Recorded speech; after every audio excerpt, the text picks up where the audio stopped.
There's a river flowing in my soul. There's a river flowing in my soul, and it's telling me that I'm somebody. There's a river flowing in my soul, in my heart. There's a river flowing in my heart. There's a river flowing in my heart, and it's telling me that I'm somebody.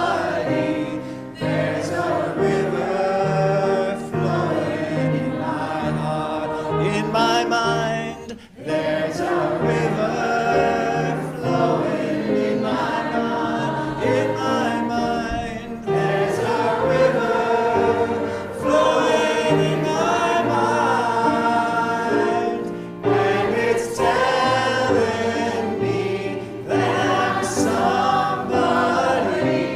There's a river flowing in my mind, in my soul. There's a river flowing in my soul, in my soul. There's a river flowing in my soul, and it's telling me that I'm somebody. There's a river flowing in my soul. There's a river, there's a river flowing. There's a river flowing. There's a river flowing in my soul.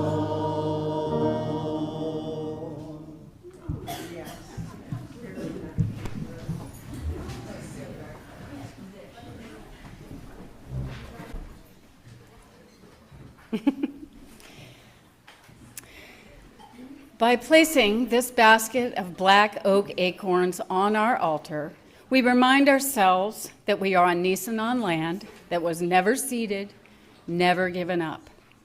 Today, we focus our service on what feeds our souls. As we do so, we lift up and celebrate a story from the Chirp newsletter that this summer, Nisenan tribal youth and elders came together to plant vegetables, tend to native and medicinal plants, and learn what it means to care for and be nourished by the land. Tribal youth learned that food sovereignty is rooted in knowing where your food comes from, growing it with intention, and doing so in community. Tribal elders offered stories, place-based wisdom, and cultural memory that helped tribal youth understand how food, land, and identity are intertwined. The act of planting becomes a metaphor for healing. Tribal youth learn how the land feeds the people and animal kin, how the people care for the land, and how both are part of a cycle of belonging and wellness. We celebrate with the Nisenan their rerouting in a piece of their homeland and the ways in which that enables the passing on of cultural knowledge and healing.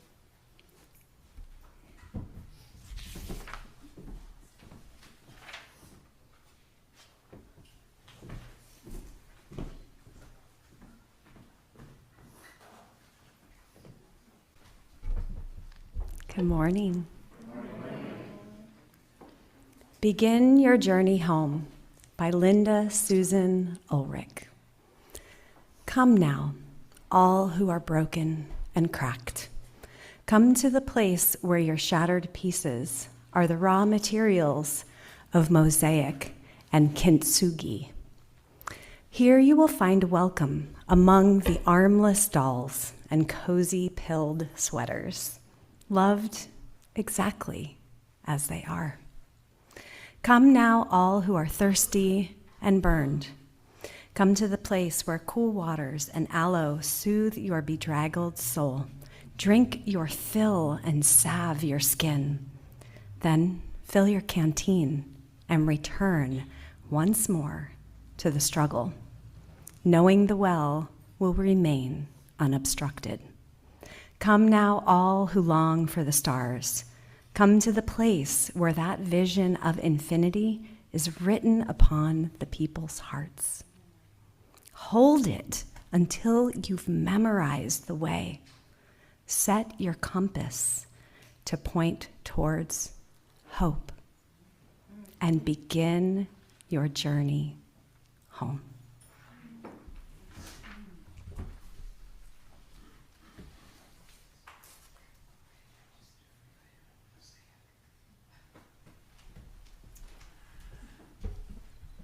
We send a piece of that same light with our youngest people as they head to Kids Connection with our singing, This Little Light of Mine.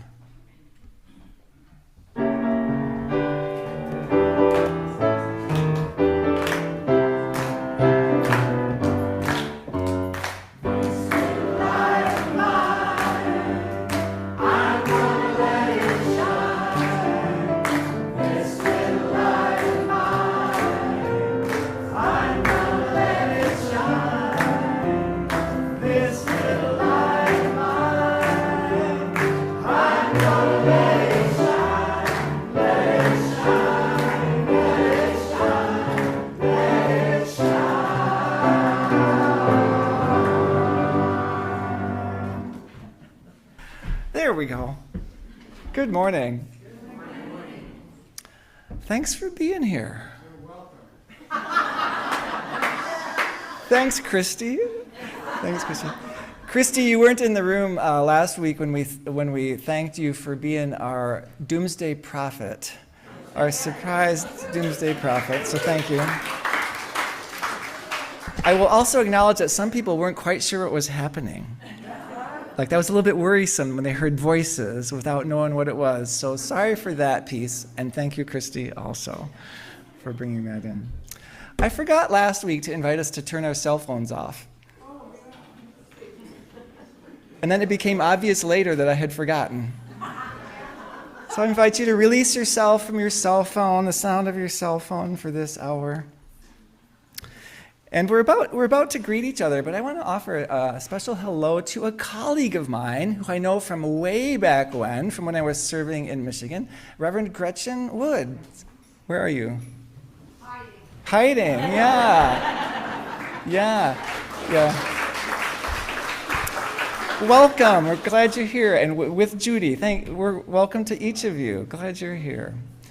So, as always, I invite us to greet each other in ways that are sensitive to what the other person might want or need, right? So paying attention to a sense of what kind of greeting does that person look like they're looking for this morning, and to work together always, whether it's right now, but any time we're in the building, to make sure that everyone is being greeted well and warmly, and that no one's standing alone for any length of time.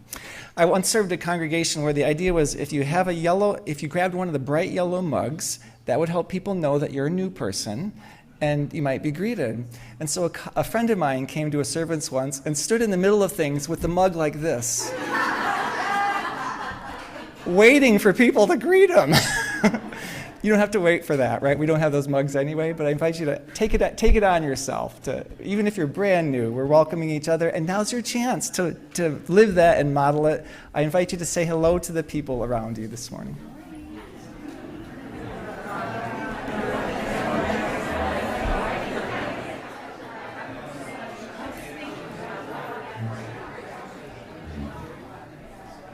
Good morning. Welcome, one and all, online and in the room and in the chanting room, to the Unitarian Universalist community of the mountains. It is good to be together. Just knowing that I will be in this intentional space at this time that we set aside each week to remind ourselves of our highest ideals, to connect with the great mysteries of life and with one another, is food for my soul. My name is Lindsay Dunckel, and I am delighted to serve as worship associate. Linda Susan Ulrich's words that Allison read just now resonate with me. Set your compass to point towards hope, she wrote. Then fill your canteen and return once more to the struggle, she urges. What fills your canteen? Are those the things that allow us to point our compasses once again toward hope? We'll share those experiences with one another this morning as we ponder what feeds our souls and fuels us for the journey. For many years, I have had the privilege and the deep pleasure of spending time with our young people regularly on Sunday mornings. Once, many years ago, we came across the word spirituality and tossed it around, trying to get our arms around it. One young woman, about 12 years old at the time, had this to say, and it has always stayed with me. I know what a spiritual experience is. My friend and I take our horses out bareback and let them graze. I just lie back while my horse eats, and I look up at the sky, and I can feel her under me eating the grass, and I can see the trees and the clouds and the sky, and I feel like I'm connected to all of it. That was Rosemary. May we all find the deep peace and sustenance of these types of experiences. May they feed our souls. May we fill our canteens and be able to return to the struggle. Such a beautiful example, definition, right? An experience. At the board's opening retreat, I'm the Reverend Kevin Tarsa, by the way, in case we have not met. Yeah, meant to say that. At the board's opening retreat in July, as we sat around the lunch table, we talked about meaningful experiences we'd had here at UUCM. And in the course of that conversation, several people shared stories about the important connections they made and the way relationships were nurtured in conversations that happened around a meal, sitting around a table with food. That very evening, I get a text from Jill Banwell, who had not been at the retreat, but who knew that food for the soul was our summer theme. Jill had sent me a poem she had written, and who better to read it today than Jill herself?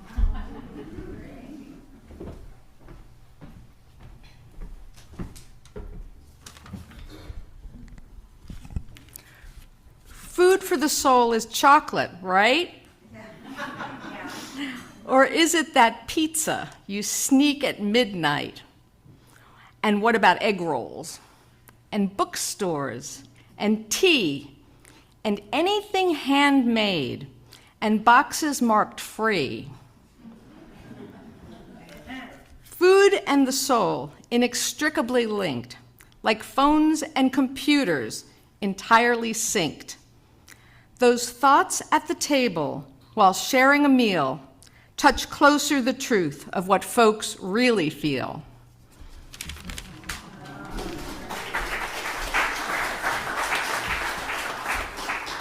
Thank you, Jill. Thank you.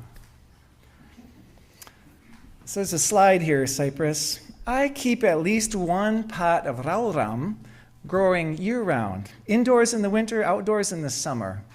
Rauram, or Persicaria odorata for you master gardeners, is known in English-speaking arenas as Vietnamese coriander, or Vietnamese cilantro, which is why it first caught my attention when I saw a little seedling of it for sale years ago, because I love the taste of cilantro.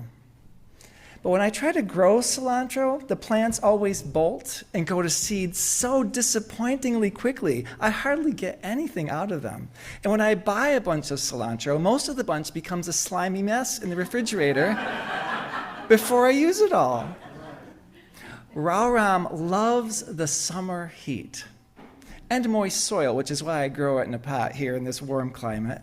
It grows quickly, it's easy to grow, and so I make sure I have a fresh supply all year round whenever I have a taste for it, by growing it and having it there. Which brings us, of course, to the concept of spirituality.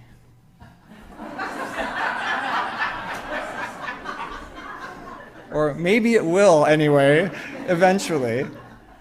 2 weeks ago, I invited everyone to name some of the key elements or the key ingredients of spirituality in their experience. Here's a word cloud of some of the responses.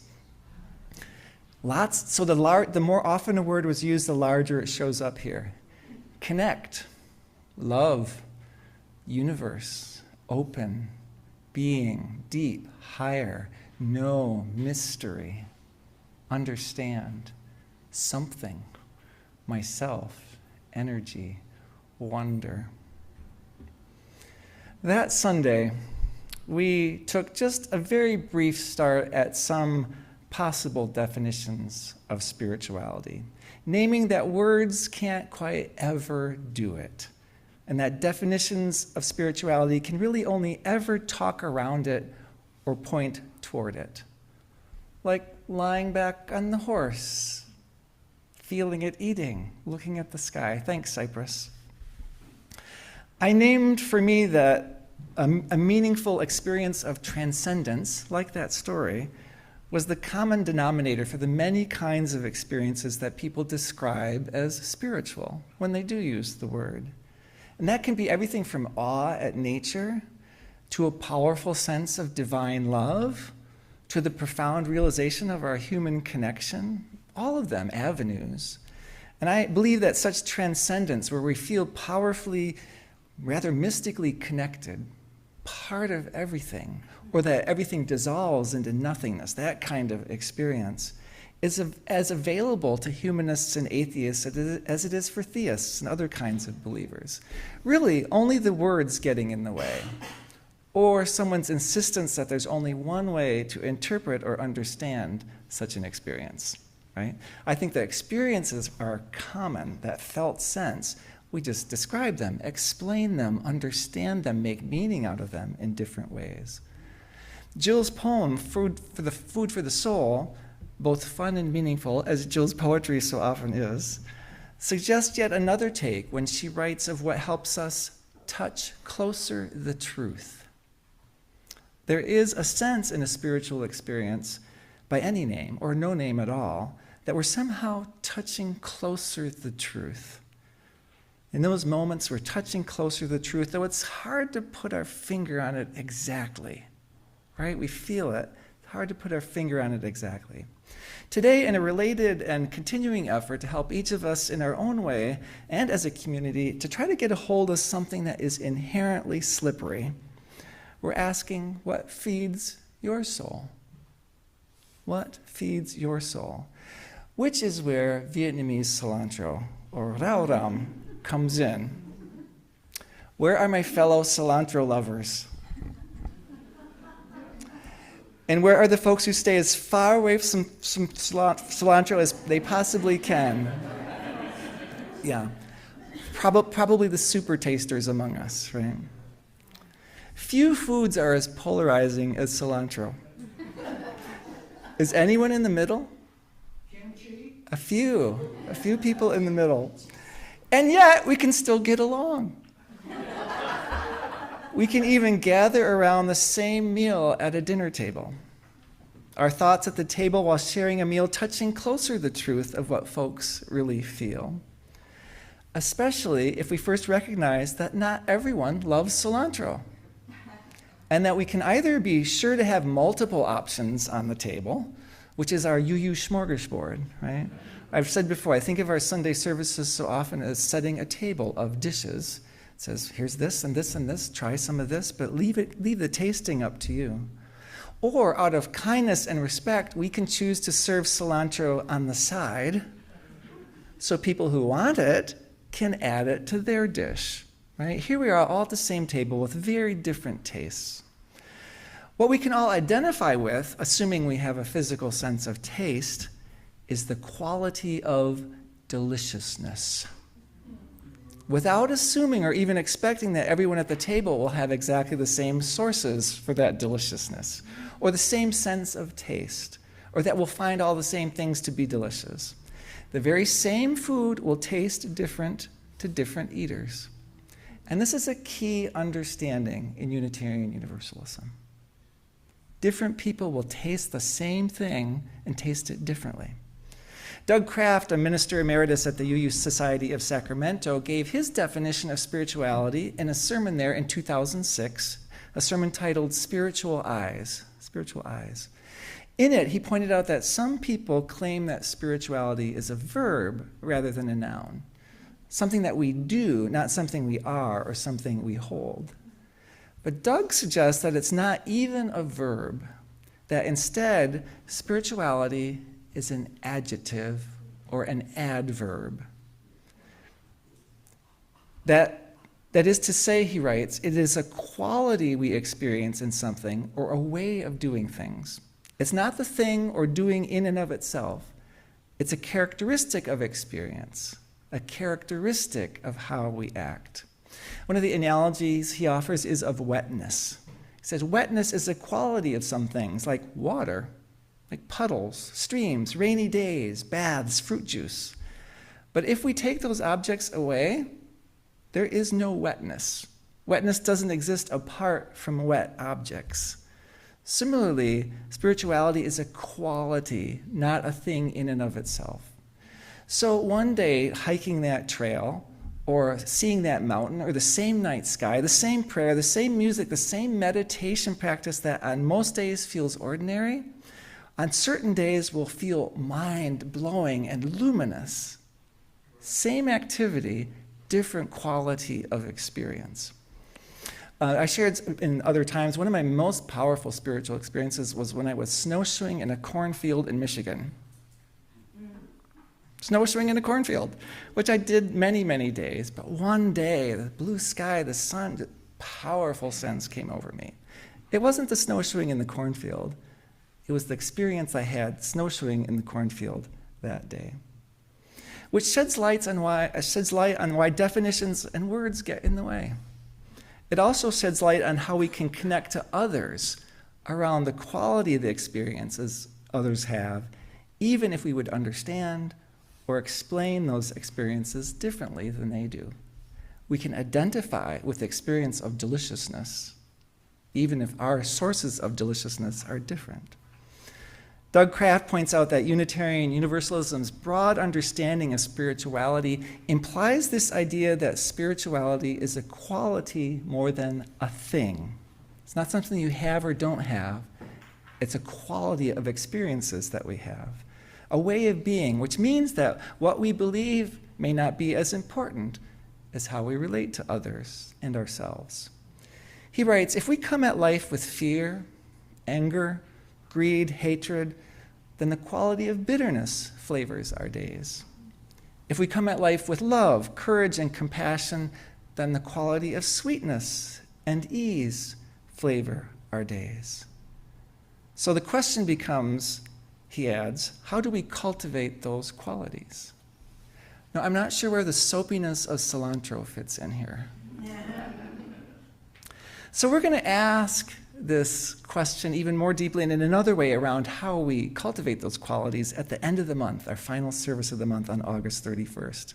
Today, on this path from what is spiritual to how we cultivate qualities, we're asking, what feeds your soul as a source of information for you?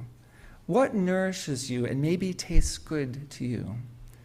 And since that is such an abstract question, what feeds your soul? For some of us, that's so abstract, it's hard to face it. Here are some more specific questions that might help you get at angles of it. What activities or experiences make you feel most alive and energized?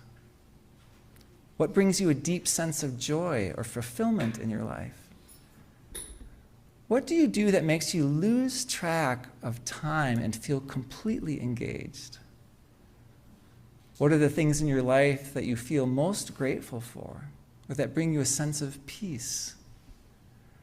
What are some things that make your life feel meaningful and purposeful? Now, those of you in the room have that on the back of the card that's on your seats, or if you're in the Channing room.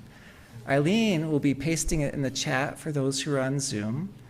And we're going to give you a little time to reflect on these. So you'll have time during joys and sorrows. And then afterwards, we're going to ask for some people to name out loud what feeds your soul.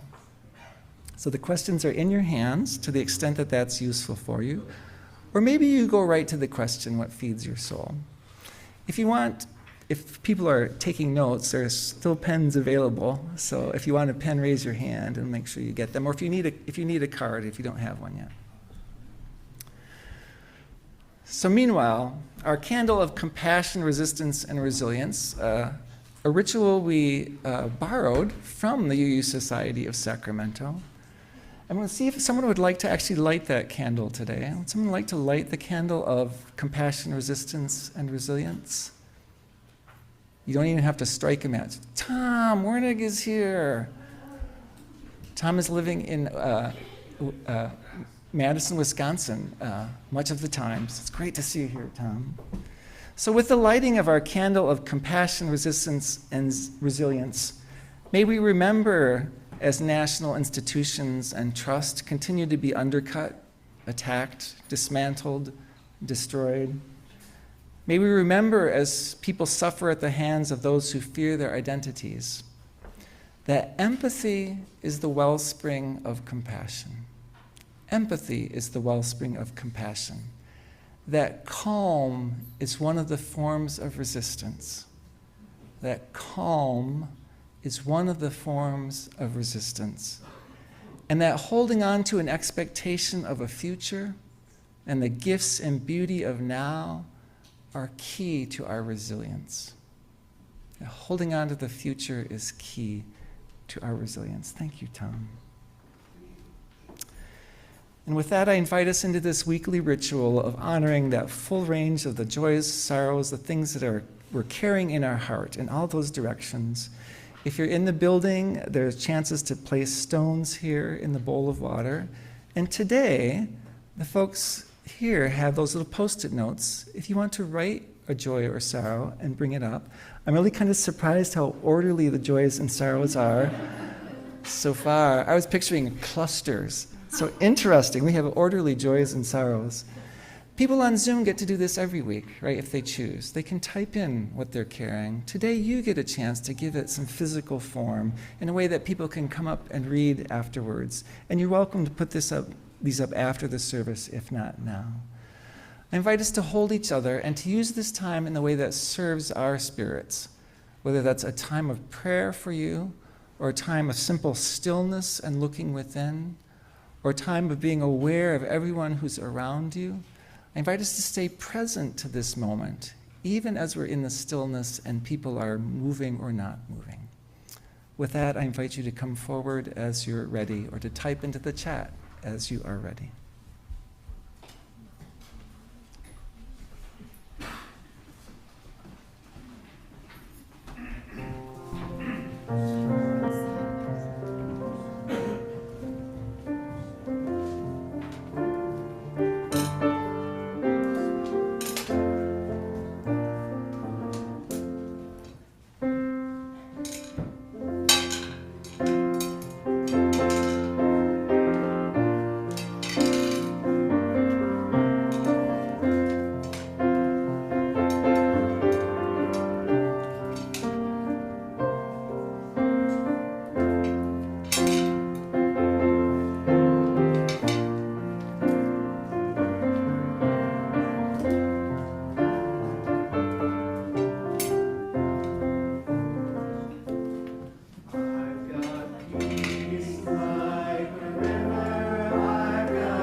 I've got joy like a fountain.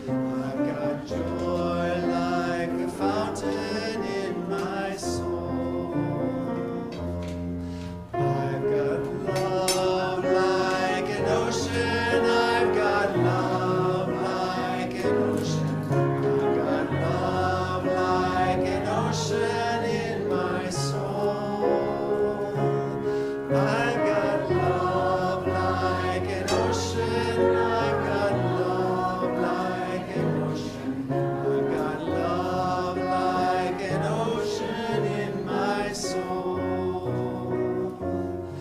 I've got pain like an arrow. I've got pain like an arrow. I've got pain like an arrow in my soul. I've got pain like an arrow. I've got pain like an arrow. I've got pain like an arrow in my soul.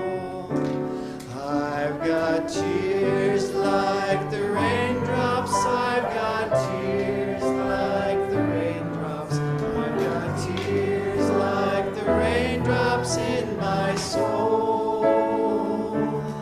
I've got tears like the raindrops. I've got tears like the raindrops. I've got tears like the raindrops in my soul. I've got strength like a mountain. I've got strength like a mountain. I've got strength like a mountain in my soul. I've got strength like a mountain. I've got strength like a mountain. I've got strength like a mountain in my soul.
The 14th Dalai Lama wrote, I call the light and high aspects of my being spirit, and the dark and heavy aspects soul.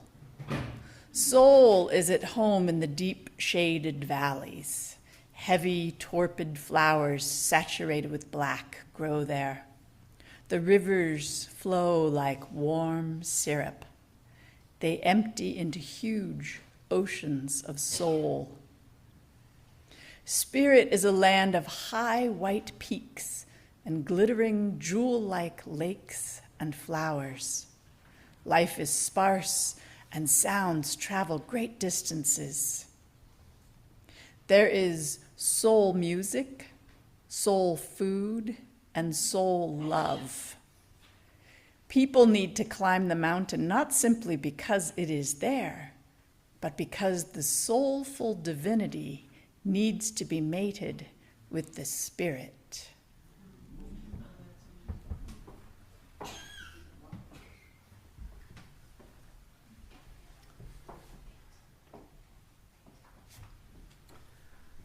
With that, we invite you to name one of the things that feeds your soul. One of perhaps many things. And as we do, as people name theirs, I invite you to listen for what resonates with your taste buds, what resonates with your deliciousness, and also what does not, recognizing that someone else has a different set of tastes. So I'm going to start in the back today instead of the front, and Lindsay and I will both be having microphones. So you can either hold the microphone, and if you do, I invite you to hold it close and aim it toward your mouth, or you can name it and one of us will repeat it. So who in the back has something? Jim, what feeds your soul? Silence and flowers. Who else? Service.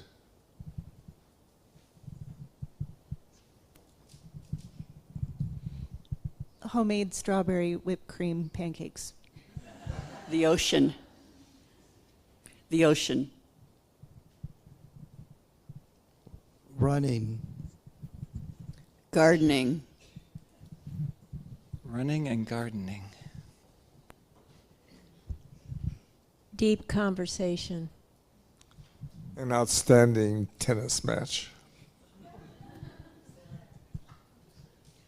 Sunrise and sunset. Sunrise and sunset. My marriage. Making art even when you're really bad at it. Making art even when you're really bad at it. Losing myself in a good book or listening to Beethoven's Symphony 7 second movement. So. Susan added, very specific. Driving down a road with an arcade of really green trees and sun. Quality of the experience. The different greens when sun streams through leaves. Playing music with my friends. Dancing.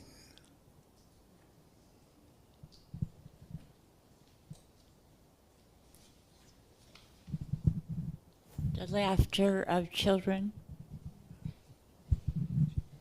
Watching my great-grandchildren play. Laughing. Writing until I understand something better. UUCM and the mountains of Colorado. UUCM and the mountains of Colorado. Trees and children laughing. Being around people. I second dancing and also connection. It's very hard to pin down because there are so many things. Singing.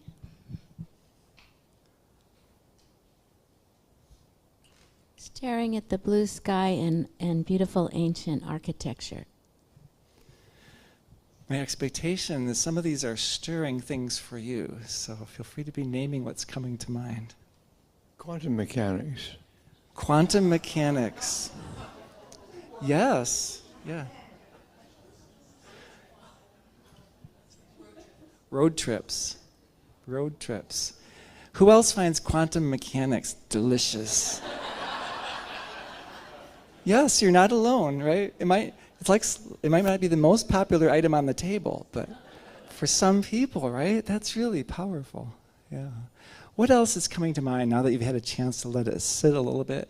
And as always, I like to give an opportunity for us internal processors, those of us who are more introverted, and it takes a little longer, a different path for things to go through us. What's coming to mind for you? The yuba. The yuba. Recently learning about sacred geometry. Sacred geometry. Oak trees.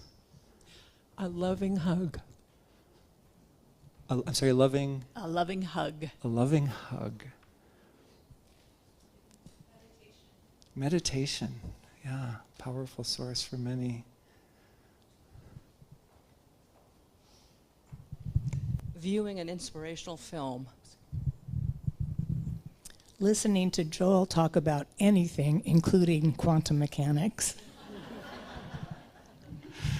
Sunday morning at UU. Yeah. the comment about Joel reminds me that sometimes people's voice, right, just as you're saying, it can be many different topics, but the quality of someone speaking has that quality of deliciousness, right? Yeah.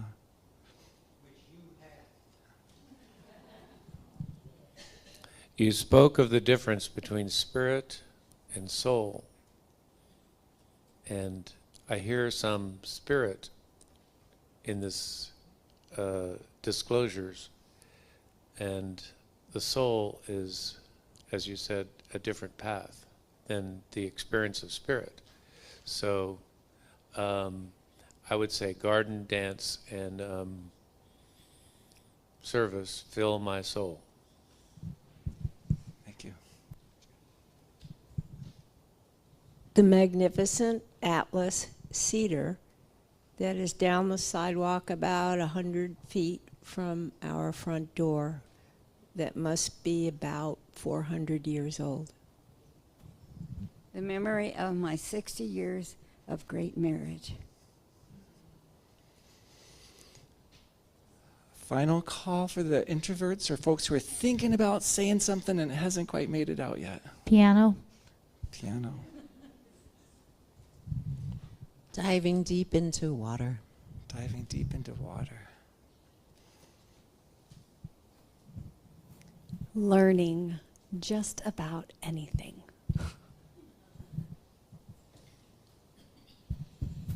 The smell of the forest on a warm summer day.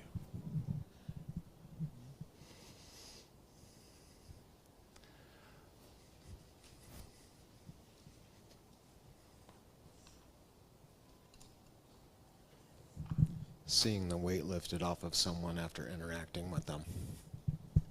Seeing the weight lifted off of someone after interacting with them. What a beautiful spread. Sorry? Oh, yeah. Eileen, well, I was going to ask Eileen to read some on Zoom, although at this point...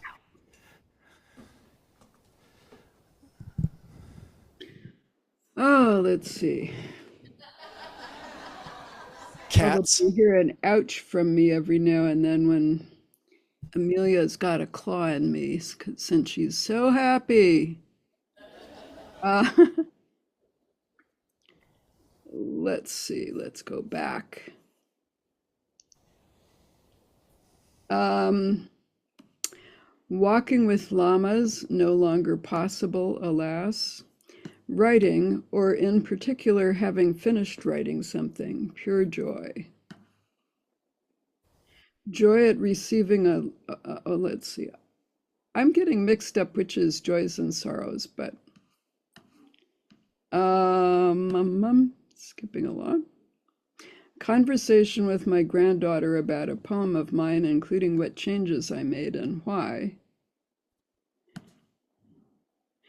Deep sense of joy and purpose, early morning work in my garden, walking in the forest, the sight, sound, and smell of the ocean, the feel of sand on my toes, music, Mother Nature, creativity and the night sky, redwood trees, the smell, the awe, the memories, meditation, visiting new places. And someone added cats, definitely, after I came on here. So take just a moment to make some observations. Having just received, having heard this range, having spoken some of you, what observations would you make?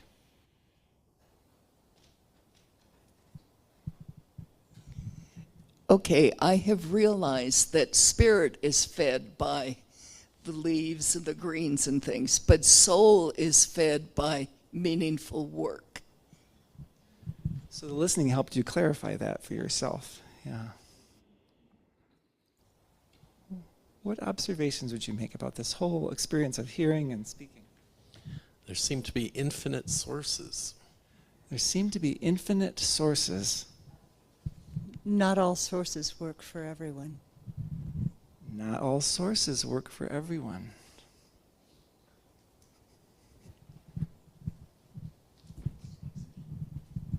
A lot of people receive their spirituality and joy from the nature. We have a wonderfully large menu of choices, and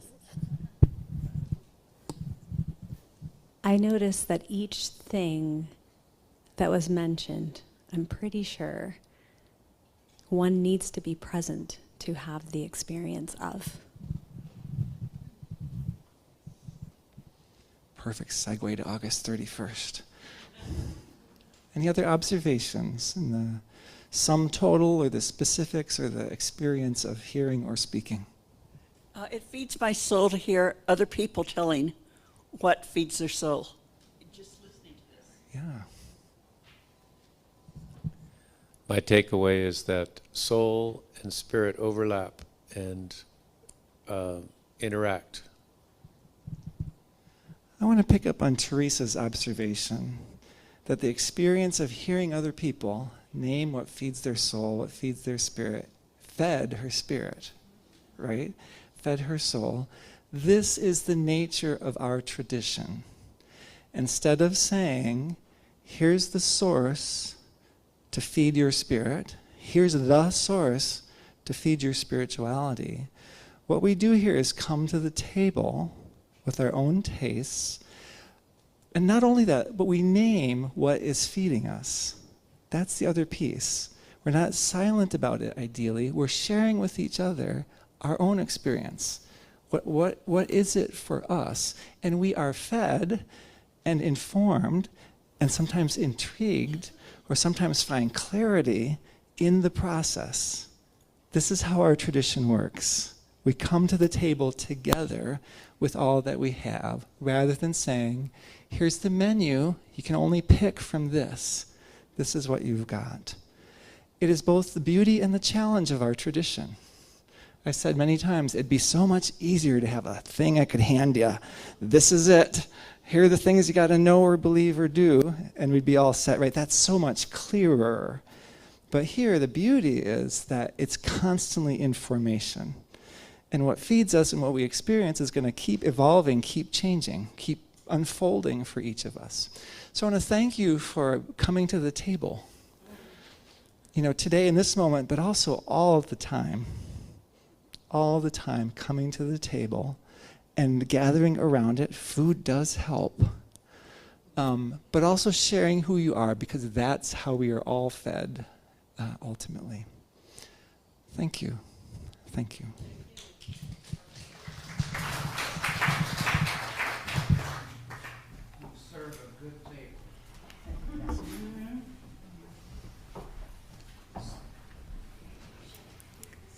So like many of you shared just now, being in nature feeds my soul. It was a great joy for me during the month of June to engage with local nonprofit, the Bear Yuba Land Trust, in their Celebration of Trails event, the Summer Star Hike Challenge, exploring the many trails that they steward, seeking out the star art that they partnered with clients at the Neighborhood Center for the Arts to create. The long evenings of oncoming summer left lots of time for rambling through this gorgeous landscape and contemplating my exquisite good luck to live in such a place. Each month we partner with a local nonprofit and share 50% of the offering with them. For the month of August, those funds will support the Bear Yuba Land Trust, whose mission is to conserve and protect the natural, working, and cultural lands in the Bear and Yuba River watersheds and empower a healthy, resilient community through nature access and education. Here to tell us a bit more about the work of the Bear Yuba Land Trust is Conservation Manager Jason Landers.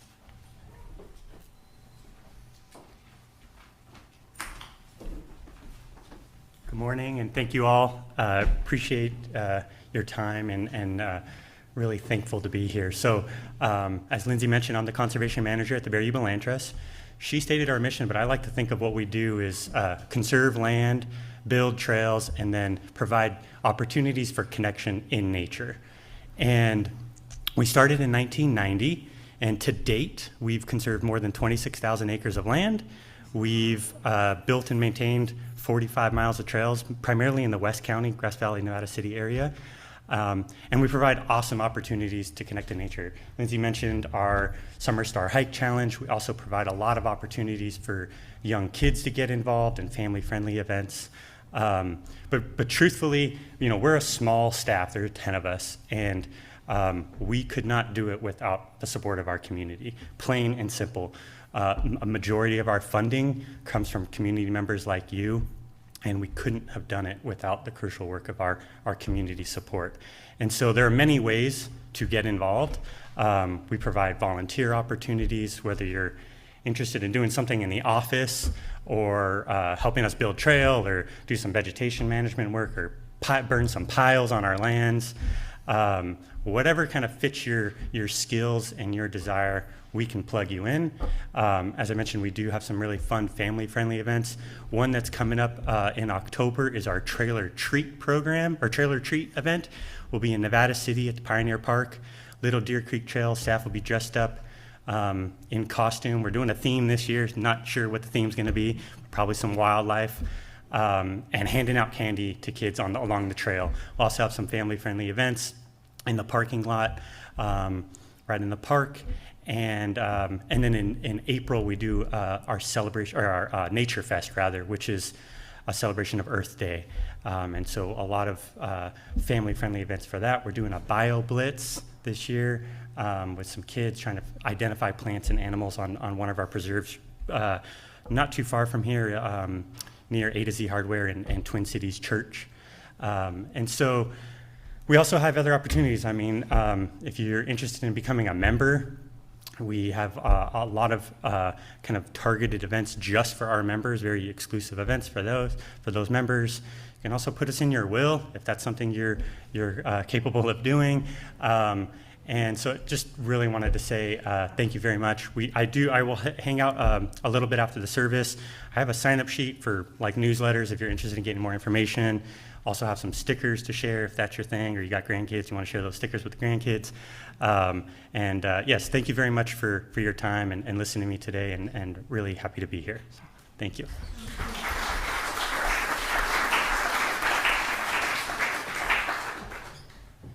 Thanks, Jason. Will the greeters please come forward to accept this morning's offering?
Thank you for your generosity.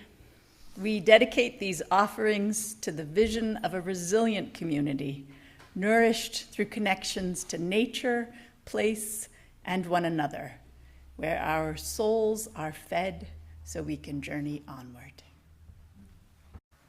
Thank you to you all for being here this morning, and thank you to all the people who put in the work it takes to put on a Sunday service.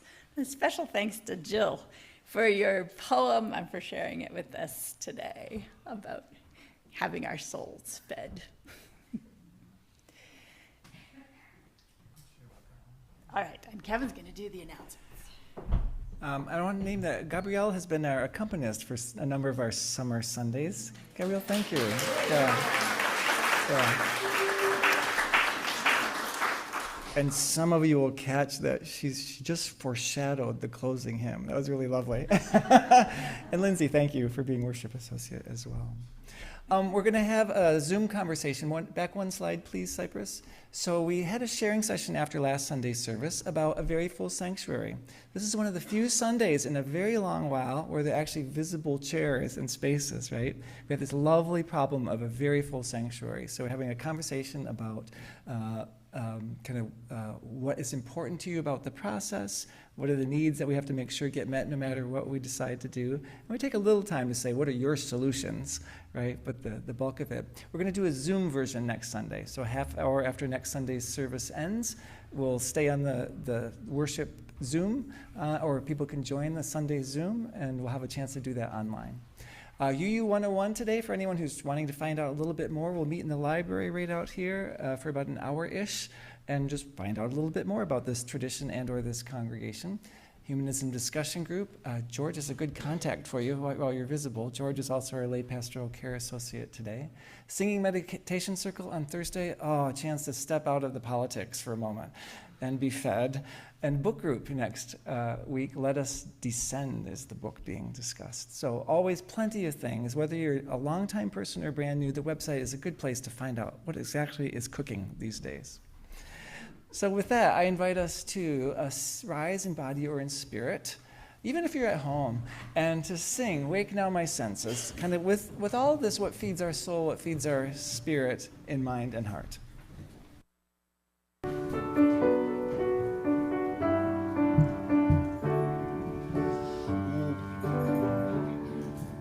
Wake now my senses and hear the earth call.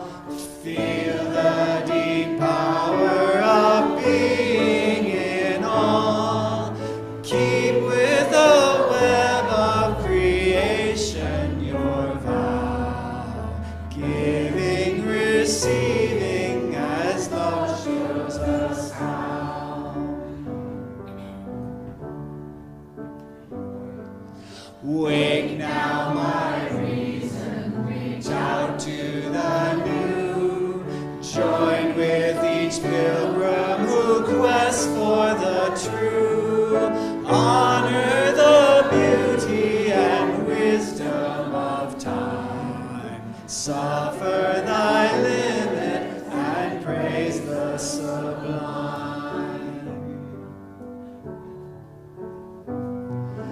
Wake now, compassion, give heed to the cry. Voices of suffering fill the wide sky. Take as your neighbor both stranger and friend, praying and striving their hardship to end. Wake now, my conscience, with justice thy guide. Join with all people whose rights are denied. Take not for granted a privileged place. God's love embraces the whole human race. Wake now, my vision of ministry clear. Brighten my pathway with radiance here. Mingle my calling with all who will share. Work toward a planet transformed by our prayer. The wisdom of Linda Susan Ulrich once again. Come now, all who are broken and cracked. Come now, all who are thirsty and burned.